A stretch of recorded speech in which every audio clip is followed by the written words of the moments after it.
আমাদেরকে যে অভিযোগ দেওয়া হয়েছিল 57 জন চৌকুশ, তাদেরকে আমরা অনেকে সেনা অফিসার বলি, মূলত তারা বিডিআর অফিসার। যখন একটা বাহিনী থেকে আরেকটা বাহিনীতে পোস্টিং হয়ে আসে তারা আমাদের অফিসার হয়ে যায়, তারা আমাদের পিতৃতুল্য। আমরা তাদেরকে সম্মান করে থাকি, স্যালুট দিয়ে থাকি, তারা আমাদের পিতৃতুল্য। কোনো সন্তান তার পিতার বুকে গুলি চালাতে পারে না। অতএব আমাদেরকে অফিসার সৈনিক মানে কি পিতা পুত্রের সাথে লড়াই লাগিয়ে দেওয়া হয়েছিল ভারত এবং ফ্যাসিস্ট সরকারের ইন্ধনে। আমরা বলতে চাই আমরা নির্দোষ। আমাদের কি দোষ ছিল? আমাদের কোনো দোষ ছিল না। আমরা তৎকালীন ফ্যাসিস্ট সরকারের বলির পাঠা হয়েছি। আজকে আমাদেরকে যে অভিযোগ দেওয়া হয়েছিল 57 জন চৌকুশ, তাদেরকে আমরা অনেকে সেনা অফিসার বলি, মূলত তারা বিডিআর অফিসার।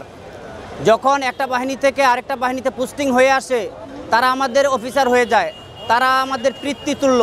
আমরা তাদেরকে সম্মান করে থাকি, স্যালুট দিয়ে থাকি, তারা আমাদের পিতৃতুল্য। কোনো সন্তান তার পিতার বুকে গুলি চালাতে পারে না। অতএব আমাদেরকে অফিসার সৈনিক মানে কি পিতা পুত্রের সাথে লড়াই লাগিয়ে দেওয়া হয়েছিল ভারত এবং ফ্যাসিস্ট সরকারের ইন্ধনে। অতএব আমরা সৈনিক, আমরা কোনো অফিসারের গায়ে হাত তোলা তো দূরের কথা, তাদের দিকে তাকিয়ে বেয়াদবি স্বরূপ কথা বলে উচ্চ কণ্ঠে কথা বলার সাহস করি না। অথচ সেই অফিসারকে আমরা হত্যা করেছি এমন একটি ন্যাক্কারজনক অভিযোগ দিয়ে আমাদেরকে দুইটা বাহিনীকে সাংঘর্ষিকভাবে দাঁড় করিয়ে দেওয়া হয়েছিল। আজকে জুলাইয়ের 5 আগস্ট বৈষম্য বিরোধী ছাত্র আন্দোলন হয়েছে, আমরা সবাই জানি।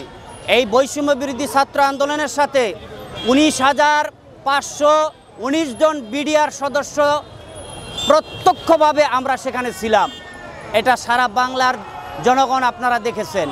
এবং আমরা যখন স্বৈরাচার সরকার পালিয়ে ভারতে চলে যায় তখন আমরা এই দেশের আইন শৃঙ্খলার দায়িত্ব নেই বৈষম্যবিরোধী ছাত্রদের সাথে। আপনারা বিভিন্ন মিডিয়ার মাধ্যমে দেখেছেন আমরা ট্রাফিকের ডিউটি করেছি, আমরা ট্রাফিকের সাথে আইন শৃঙ্খলা বাহিনীর সাথে রোড গার্ডে কাজ করেছি, সরকারকে সহযোগিতা করেছি।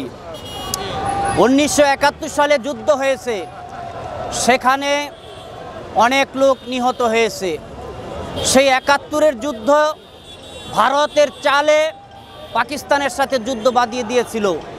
আর যখনই পাকিস্তান নিয়ে কথা বলা হয় তখনই সরকারের আমলে বাংলার জনগণকে রাজাকার বলা হতো।